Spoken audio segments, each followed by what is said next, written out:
देखिए, आज आप सबको मैं भारत के भूगोल पढ़ाएंगे। अभी तक मैं विश्व का भूगोल पढ़ा रहा था। लगभग विश्व के भूगोल में जितने टॉपिक थे हमने सभी टॉपिक पर मैंने चर्चा किए। कौन कौन से टॉपिक पर चर्चा किए विश्व के भूगोल में मैं आप सबको बता दे रहा हूँ।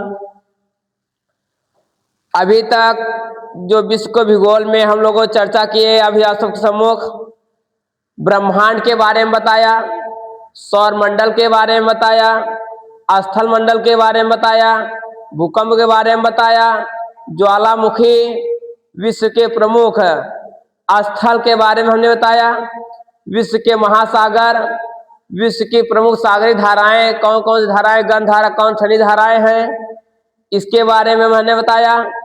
उसके बाद विश्व की प्रमुख नहरों के बारे में हमने बताया, कौन कौन सी नहर कैसे है, कितनी बड़ी है।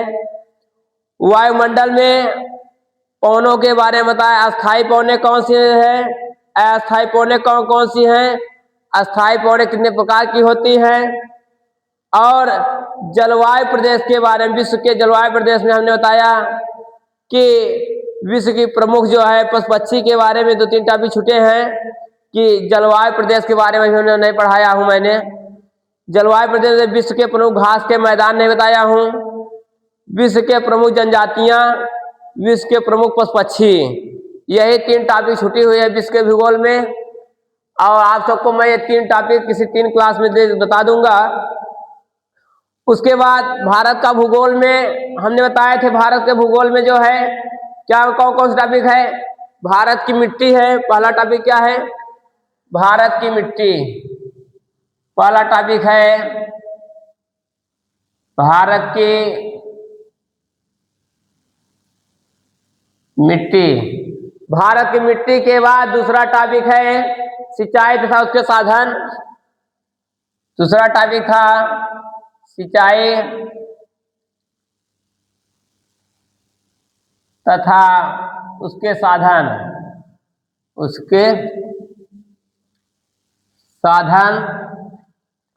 तीसरा टॉपिक था भारत के राष्ट्रीय उद्यान तथा अभयारण्य। भारत के राष्ट्रीय उद्यान तथा अभयारण्य।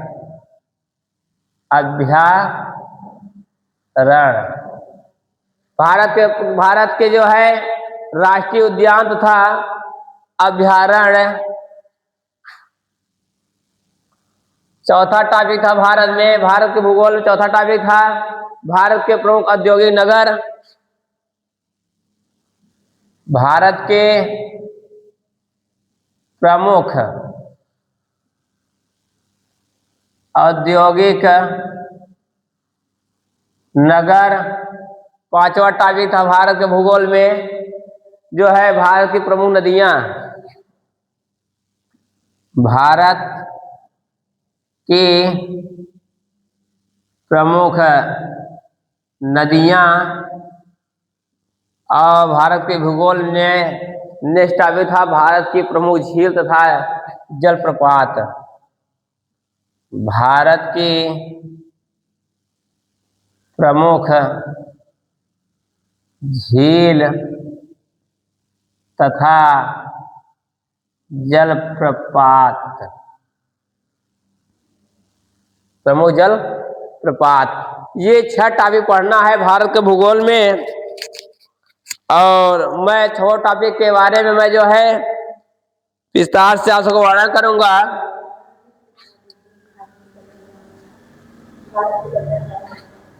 अच्छा, एक टॉपिक और भारत का बंदरगाह भी है इसमें।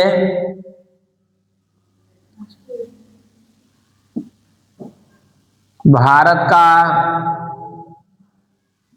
बंदरगाह, भारत के दर्रे,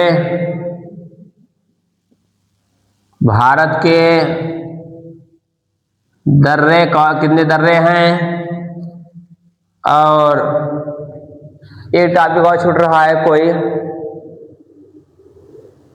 भारत के बंदरगाह, भारत के दर्रे, भारत के प्रमुख झील, ये है झील तथा जलप्रपात बांध में आते हैं। तो ये इतने टॉपिक में सबसे पहला टॉपिक है भारत की मिट्टी। तो पहला टॉपिक कौन सा है? भारत की मिट्टी। तो आज आप सबको मैं भारत की मिट्टी के बारे में बताएंगे। भारत की मिट्टी किसे कहते हैं, मिट्टी किसे कहते हैं, मिट्टी कितने प्रकार के होते हैं, कौन कौन सी मिट्टी कब कहाँ कैसे प्रयोग की जाती है, कहाँ पर किसका प्रयोग किया जाता है, मैं इसके बारे में आप सबको मैं विस्तार से वर्णन करूंगा। देखिए आप सब, जैसे कि मिट्टी में कहा जाए तो पृथ्वी के धरातल पर जो है मिट्टी जो है असंगठित पदार्थ की एक जो है एक असंगठित प्रकार की जो है एक पदार्थ की एक जो होती मिट्टी बनी होती है। और जो होता है कि अपक्षय तथा विघटन के कारण, अपक्षय एवं विघटन के कारण जो है जो मिट्टियां जो चट्टानों से जैव पदार्थों को क्या करती हैं, जैव पदार्थों से बनी होती हैं। कैसे बनते हैं? जैव पदार्थों से बनी होती है। चट्टानों को छोड़कर जैसे ही उसका चूर्ण बना देते हैं, चट्टानों से जैसे वो अलग होकर के जो है एक चूर्ण अवस्था में बना देते हैं, और तथा उसे जीव जंतुओं और वनस्पतियों के सड़े गले जो पदार्थ होते हैं उसे सम्मिलित हो जाते हैं, तो उसे हम लोग ह्यूमस या ह्यूमस कहते हैं। क्या कहते हैं? ह्यूमस कहते हैं, जो मनुष्य जो सड़े गले पदार्थ होते हैं। तो देखिए सबसे पहले हम लोग मिट्टी कैसे पाई जाती है, ये बड़े बड़े चट्टानों से जो है टूट करके, ठीक। और मिट्टियां जो है असंगठित पदार्थ की एक इकाई होती है, असंगठित पदार्थ की जो क्या होता है अक्षय, अपक्षय तथा विघटन, अपक्षय तथा विघटन के कारण ये जो है चट्टानों से जो है कट के बनी होती हैं। सबसे पहले हम लोग देखते हैं इसमें मृदा स्वास्थ्य कार्ड योजना क्या है। मिट्टी के अंतर्गत मृदा कार्ड स्वास्थ्य योजना आता है, उसके बाद अंतरराष्ट्रीय मृदा वर्ष आता है, तब जाकर जो है मिट्टी के बारे में बताया जाता है।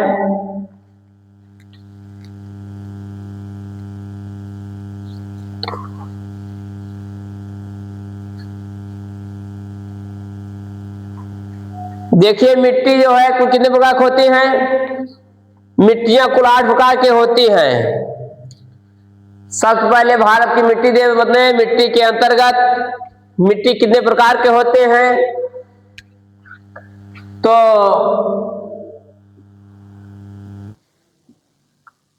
मिट्टी के प्रकार,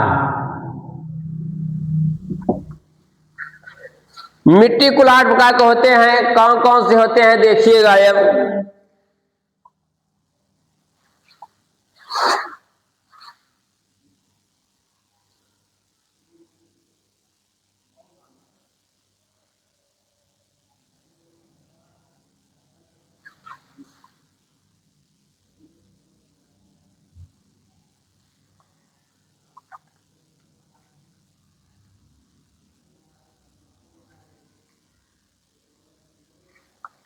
मिट्टी कुल 8 प्रकार के होते हैं। कौन कौन से होते हैं अब ये देखिए। सबसे पहले मिट्टी के प्रकार पढ़ने से पहले हम बता दे रहे हैं कि मृदा स्वास्थ्य कार्ड योजना क्या है। मिट्टी पढ़ने से पहले, मिट्टी के प्रकार पढ़ने से पहले मृदा कार्ड स्वास्थ्य योजना, मृदा स्वास्थ्य कार्ड योजना, मृदा स्वास्थ्य कार्ड योजना। सबसे पहले देखिए किसे कहते हैं, मृदा स्वास्थ्य कार्ड योजना क्या है ये देखिए। मृदा स्वास्थ्य कार्ड योजना 19 फरवरी 2015 को 19 फरवरी 2015 को प्रधानमंत्री नरेंद्र मोदी ने कृषि को गुणवत्ता सुधारने हेतु 19 फरवरी 2015 ईस्वी को प्रधानमंत्री नरेंद्र मोदी ने जो है क्या किए हैं, इसको जो कृषि को गुणवत्ता सुधारने हैं तो कृषि में गुणवत्ता सुधार, कृषि में सुधार करने के लिए मृदा स्वास्थ्य कार्ड योजना लागू किए हैं। और इसमें खतरा हो रहा है कि मिट्टी की गुणवत्ता की जांच के लिए जो है इसमें खतरा है कि मिट्टी की गुणवत्ता की जांच कैसे की जाए। मिट्टी की गुणवत्ता की जांच के लिए जो है मृदा स्वास्थ्य कार्ड योजना का शुभारंभ किया गया। और ये जो मृदा स्वास्थ्य कार्ड पर योजना का शुभारंभ किया गया, सबसे पहले जो है राजस्थान में किया गया। राजस्थान के सूरत में जो है से प्रारंभ किया गया। सबसे पहले ये राजस्थान राज्य में लागू किया गया मृदा स्वास्थ्य कार्ड योजना। सबसे पहले कहाँ से चालू हुआ? राजस्थान राज्य में चालू हुआ, जिसमें 75% केंद्र सरकार, जिसमें जो है 75% केंद्र सरकार पैसा देती है। मृदा स्वास्थ्य कार्ड योजना के अंतर्गत ये जो देती है 75% केंद्र सरकार पैसा देती है। इसमें केंद्र सरकार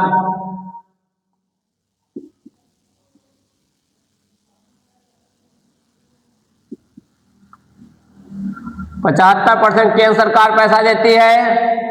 बाकी जो 25% बच रहे हैं 25% जो बच रहे हैं राज्य सरकार देती है। कौन देता है? राज्य सरकार।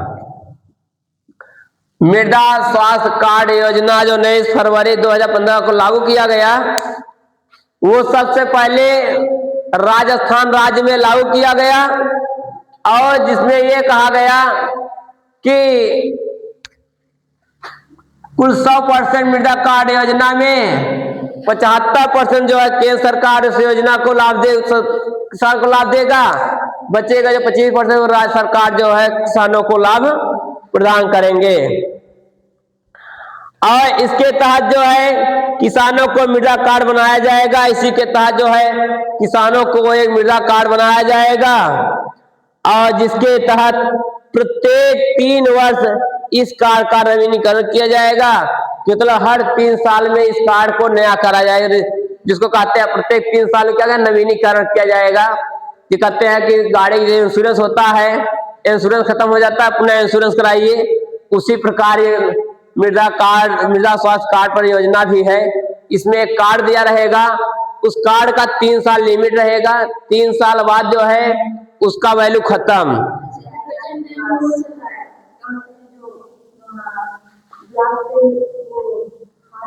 हाँ, तो देखिए जब 3 साल बाद इसके वैल्यू खत्म तो इसको फिर कराइए, रिन्यूअल कराइए। रिन्यूअल करा लेंगे 3 साल पहले फिर आपको चालू हो चलता चला रहेगा। अभी ये सोसाइटी में चल रहा है, सोसाइटी में खाद के लिए यही चल रहा है ना, हर साल उसको रिन्यूअल कराते जाइए। हाँ, तभी मिलेगा, नहीं तो नहीं मिलेगा। तो वही सिस्टम पूरा किए हैं। और मृदा स्वास्थ्य कार्ड जो है मिट्टी का पोषक तत्व की स्थिति और फसल की दृष्टि से पोषक तत्वों और उर्वरकों की जो है आवश्यकता पूरी करेगा। इसके अंतर्गत जो किसानों को जो कुछ दिक्कत होगी उसे जो पूरा कराया जाएगा। इसी कार्ड के तहत केंद्र सरकार राज्य सरकार मिल करके किसानों को पूरा सहयोग और समर्थन करेगा। अंतरराष्ट्रीय मृदा वर्ष 2015 में मनाया गया पहली बार अंतरराष्ट्रीय मृदा वर्ष जो है। अंतरराष्ट्रीय मृदा वर्ष संयुक्त राष्ट्र संघ ने अपने 68वें अधिवेशन में, संयुक्त राष्ट्र संघ ने अपने 68वें संयुक्त राष्ट्र संघ ने अपने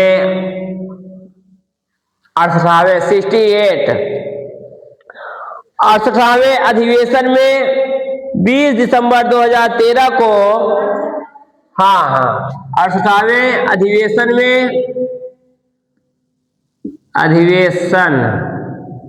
में 20 दिसंबर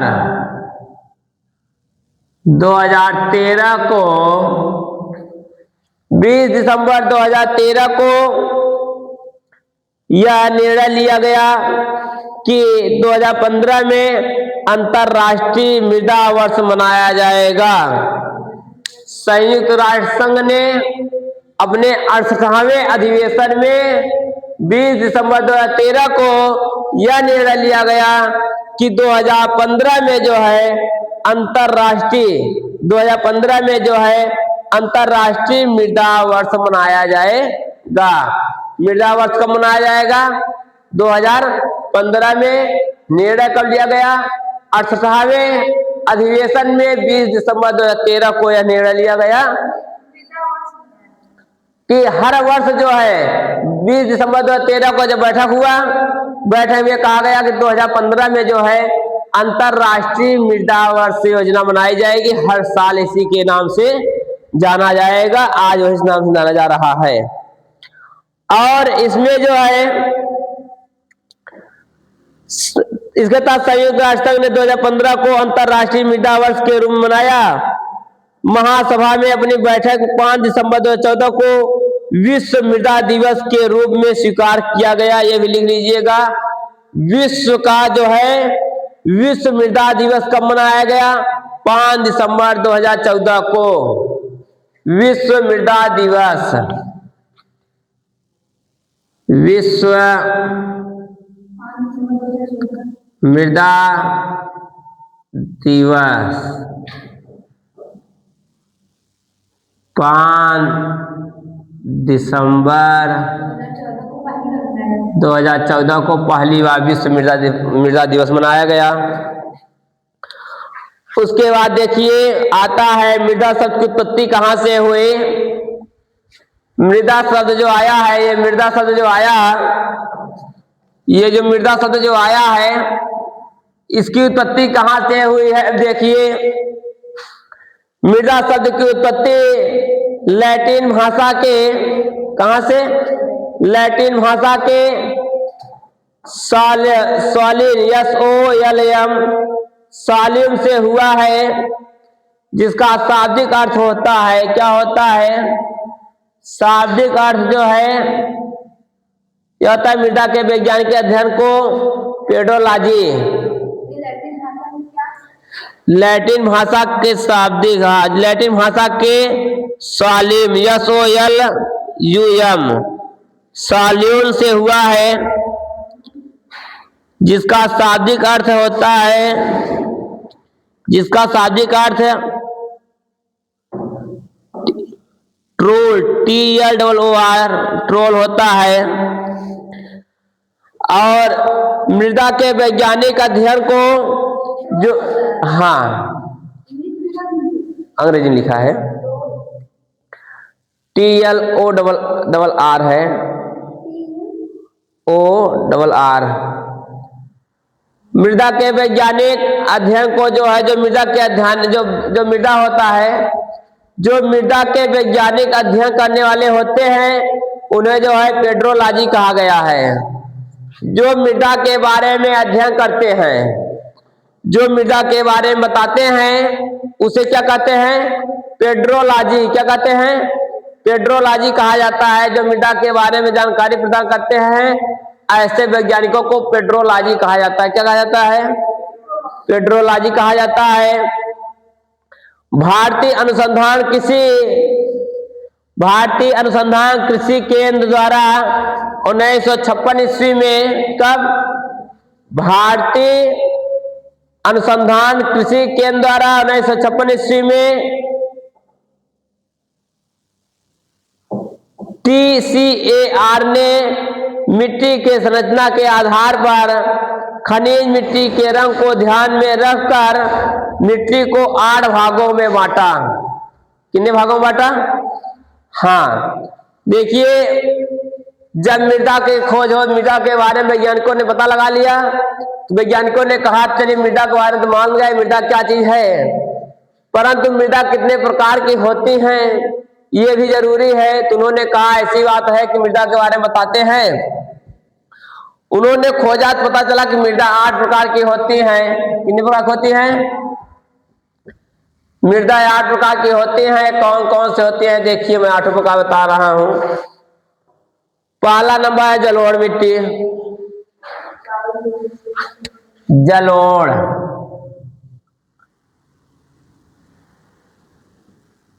जलोढ़ मिट्टी। दूसरा नंबर है लाल मिट्टी। लाल मिट्टी, लाल मिट्टी। काली मिट्टी,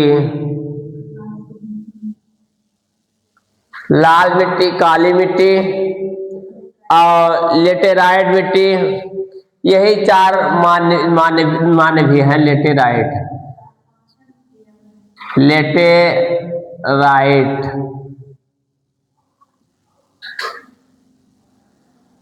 चलन में यही चार ज्यादा है मिट्टियां। लेटेराइट के बाद होता है पर्वतीय मिट्टी।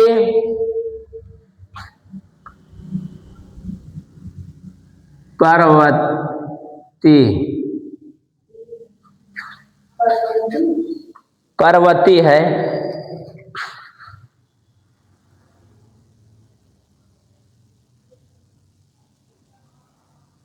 पर्वतीय,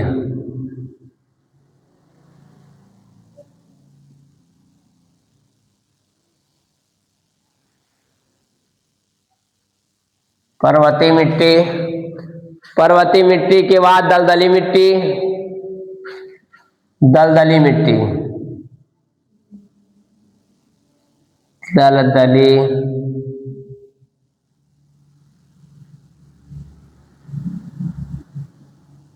मिट्टी। दलदली मिट्टी के बाद जैव मिट्टी और आखिरी मिट्टी है हमारा मरुस्थली मिट्टी। मरुस्थली,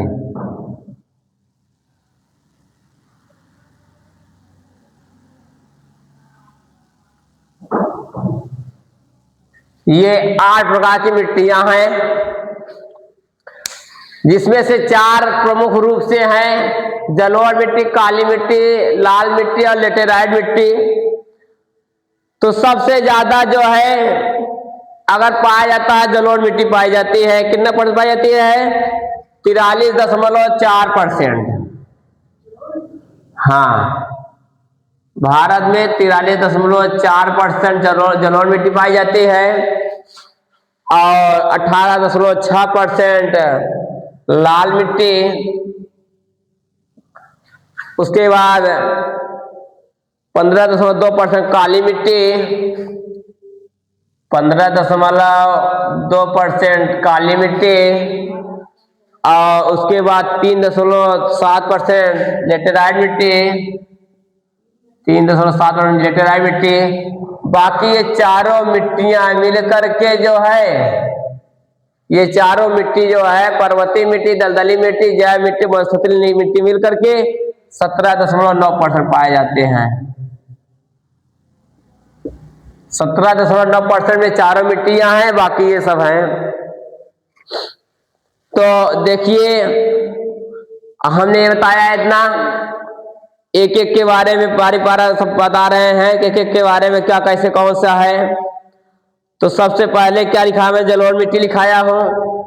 जलोढ़ मिट्टी से पहले सबसे पहले देखिए कि उपरोक्त मिट्टियों में भारत में सबसे ज्यादा जलोढ़ मिट्टी पाई जाती है, जो लगभग 43.4% पाई जाती है।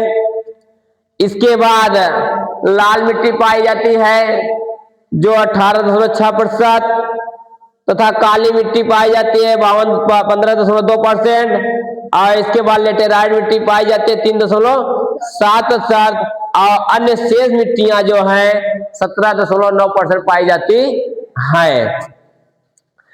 जिस मृदा का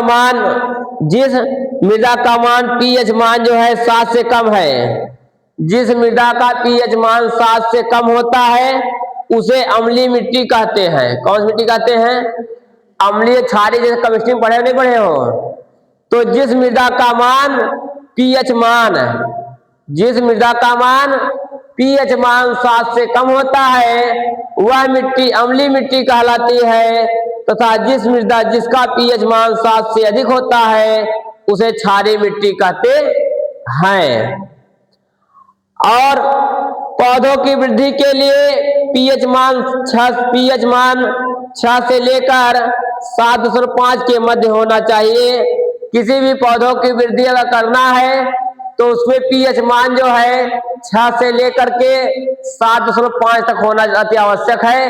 अम्लीय और क्षारीय दोनों मिट्टियां, दोनों प्रकार की मिट्टी होनी चाहिए। हाँ, तो होती तो है। देखिए, किसी पौधे का निर्माण करना है तो अम्लीय और क्षारीय दोनों मिट्टियां होनी चाहिए। इसलिए पीएच मान जिसका 6 से कम होता है क्या होता है? क्षारीय होता है। तो जिसका मान जिसका 6 से 7 से कम होता है क्या होता है? अम्लीय होता है। और जो 7 से अधिक होता है क्षारीय होता है। तो 6 से 7 से कम मतलब 6 पे आएगा, तभी तो अम्लीय होगा, और 7 से अधिक क्षारीय होगा। तो पौधों का निर्माण करने के लिए दोनों प्रकार की अम्ल होनी चाहिए। अम्लीय और क्षारीय दोनों प्रकार की मिट्टियां होनी चाहिए। 7 से कम और 7 से अधिक दोनों प्रकार की मिट्टियां होनी चाहिए, जिसमें कि 6 से लेकर के 7.5 तक पीएच मान होता है, जिसका वही मिट्टी पौधों के लिए लाभदायक होता है। उसी मिट्टी में पौधे अधिक तेजी से ग्रोथ करते हैं, बढ़ते हैं। ठीक। और जिसका जो है जो बताया हमने 7 से अधिक होता, हाँ, जिसका पीएच मान 7 होता है, जिसका पीएच मान सिर्फ 7 होता है वह उदासीन मिट्टी कहलाती है, उदासीन मृदा। अरे जी, जैसे केमिस्ट्री पढ़े हो, पीएच मान 6 से कम है, अम्लीय 6 से ज्यादा है, तो 7 से कम है, अम्लीय 7 से ज्यादा है, क्षारीय 7 के बराबर उदासीन। तो वही केमिस्ट्री ही है पूरा, समझिए हिसाब से। ये तो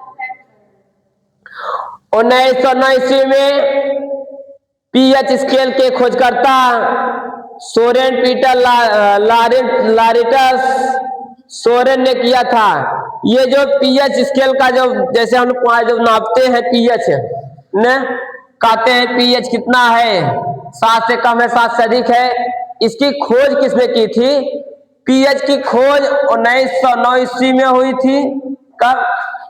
1909 ईस्वी में सोरेन पीटर लारिटस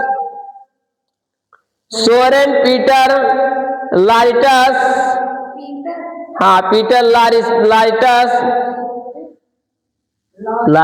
लारिटस हाँ, काम हम लिखिए, सोरेनसन ने किया था। सोरेनसन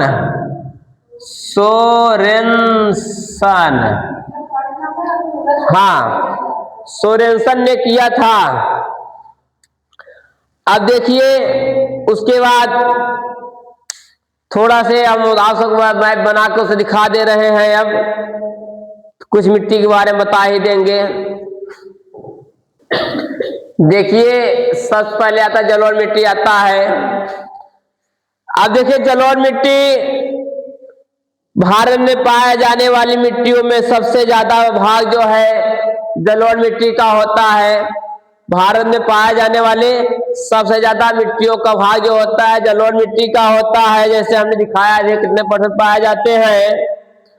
और यह पूरे मृदा का जो है बताया 43.4% जो है भाग है। यह सभी मिट्टियों में सबसे महत्वपूर्ण मिट्टी मानी जाती है। यह भारत के सभी मिट्टियों में सबसे महत्वपूर्ण मिट्टी जलोढ़ मिट्टी ही मानी जाती है। और इस मिट्टी का विस्तार जो है विशाल मैदानी भागों से, इस मिट्टी का विस्तार जो है विशाल मैदानी भागों जैसे नर्मदा, ताप्ती, गोदावरी, कृष्णा व कावेरी तथा केरल के पूर्वी तट पर पाई जाती है। जो जलोढ़ मिट्टी कहाँ कहाँ पाई जाती है? नर्मदा नदी के किनारे, ताप्ती नदी के किनारे, गोमती नदी के किनारे, कृष्णा नदी के किनारे एवं गोदावरी नदी के तट पर पाई जाती है। और तो और जलोढ़ मिट्टी सबसे ज्यादा, उसके बाद केरल के पूर्वी तट पर भी जलोढ़ मिट्टी पाए जाते हैं। जलोढ़ मिट्टी को 2 भागों में विभाजित किया गया। कितने भागों में? 2 भागों में बांटा गया। एक प्राचीन जलोढ़ मिट्टी, एक नवीन जलोढ़ मिट्टी। प्राचीन जलोढ़ मिट्टी को जो है बांगर के नाम से जानते हैं, बांगर नाम से जाने जाते हैं। और नवीन जलोढ़ मिट्टी को खादर नाम से जानते हैं। किस नाम से? खादर। बांगर और खादर दो मिट्टियां होती हैं। देखिए, प्राचीन जलोढ़ मिट्टी को बांगर के नाम से जाना जाता है क्योंकि प्राचीन जलोढ़ मिट्टी उसे कहते हैं जहां पहले नदियों के बाढ़ का जो है पानी आता है। जहां पहले नदियों के बाढ़ क्या आता है? नदियों के बाढ़ का पानी आता है, लेकिन नदियों के मार्ग जब बदल जाने के कारण अब नहीं आ पाता है। जैसे जहां पर जो है पहले नदियों के बाढ़ आता है, पानी आता है, उसके बाद कुछ दिन आने के बाद नदियों का पानी आना बंद हो जाए, वहां पर वही बांगर कहलाते हैं। क्या कहलाते हैं? बांगर। जैसे गंगा जी आती है, कभी कभी यहाँ बाढ़ तक आ जाती है, उसके बाद का हमेशा आती रहती है क्या बाढ़ तक? कभी कभी आ गई ना, तो ऐसे मिट्टी को जो बांगर मिट्टी भी कहते हैं।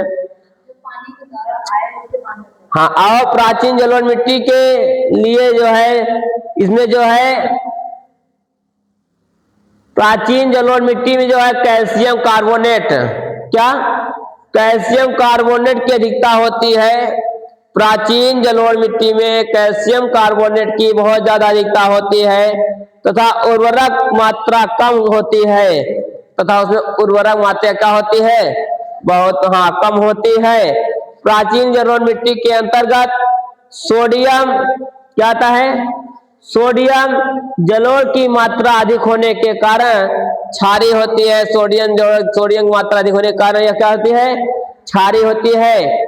इसके अंतर्गत जो है, इसमें नाइट्रोजन और जीवाश्म की मात्रा कम होती है। इसके अलावा जो है नाइट्रोजन और जीवाश्म की मात्रा भी कम होती है।